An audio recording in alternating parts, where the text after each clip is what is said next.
This is the War Brief Daily for April 8th, 2026, covering the Russia-Ukraine theater.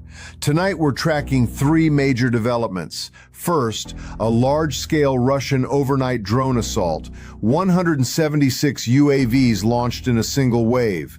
Second, a confirmed Russian FPV strike on a civilian bus in Nikopol with confirmed casualties. And third, Ukraine's intensified deep strike campaign against Russian oil export infrastructure, including confirmed strikes on the biggest crude terminal on the Black Sea. First, the overnight drone swarm. The Ukrainian Air Force confirmed that Russian forces launched 176 strike UAVs overnight into April 8th, coming from 6 separate launch directions: Bryansk, Kursk, Oryol, Millerovo, Primorsko-Akhtarsk in Russia, and from occupied Crimea. Drone types included Shahed series, Gerbera, and Italmus variants. Ukrainian aviation, anti-aircraft missile troops, electronic warfare units, and mobile fire groups all engaged the swarm.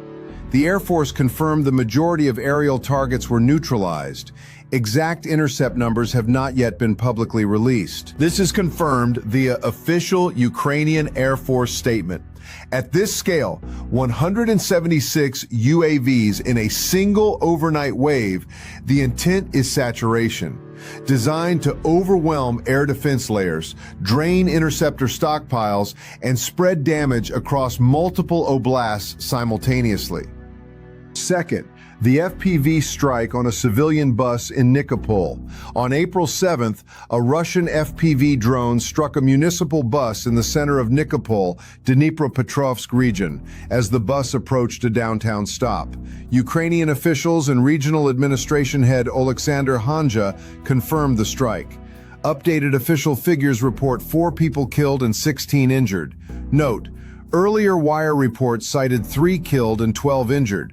The higher figure reflects subsequent official Ukrainian reporting and is the confirmed number. This is confirmed across Kyiv Post, RFE-RL, and official Ukrainian statements.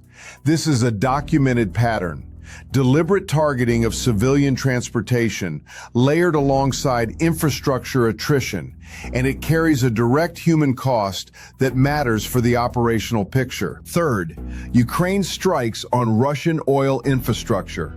Ukrainian drone forces, with the SBU and Defense Force components, conducted a large-scale overnight strike on the port of Novorossiysk, home to Russia's largest crude-loading terminal on the Black Sea.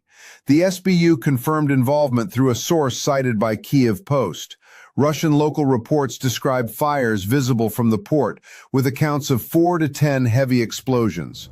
Russian air defense reportedly fired approximately 35 interceptors from Pantsir, Buk-M3, and S-300 platforms. Yet the attack succeeded. An OSINT-grade detail worth flagging. A pro-Russian military blogger had warned authorities 36 hours before the strike that Pantsir units in the area were critically low on interceptor ammunition. Oil export operations at the terminal were shut down. Damage assessment is ongoing. Ukraine also struck the JSC Marine Oil Terminal in Feodosia, Crimea. Video and satellite imagery confirmed the strike, geolocated by OSINT communities and reported by the Moscow Times. Why this oil campaign matters. ISW assessed that Ukraine has significantly intensified long-range strikes on Russian oil infrastructure over the past 2 weeks. Russia has been receiving a revenue windfall from surging global oil prices, driven by the ongoing US-Israel-Iran conflict. Ukraine is deliberately targeting that export capacity to cut the revenue feeding Moscow's war machine. Russia struck back at Ukraine's Izmail port on the Danube, damaging port infrastructure and a civilian vessel. Both sides are now actively targeting each other's export arteries. This is economic warfare running parallel to the kinetic fight. On the front line, broadly stable overnight, Russian forces confirm the capture of Hishnia. Heavy clashes continue in the Vovchansk area of Kharkiv Oblast. Watch for The full damage assessment at Novorossiysk and Feodosia as satellite imagery updates come in. Watch for the Ukrainian Air Force's official intercept confirmation from the 176 drone wave. Track whether Russia conducts retaliatory strikes on Ukrainian port infrastructure in the next 24 hours. And monitor the Vovchansk axis for any ground movement. That's your War Brief Daily for April 8th, 2026. Stay sharp. We'll have updates as the situation develops.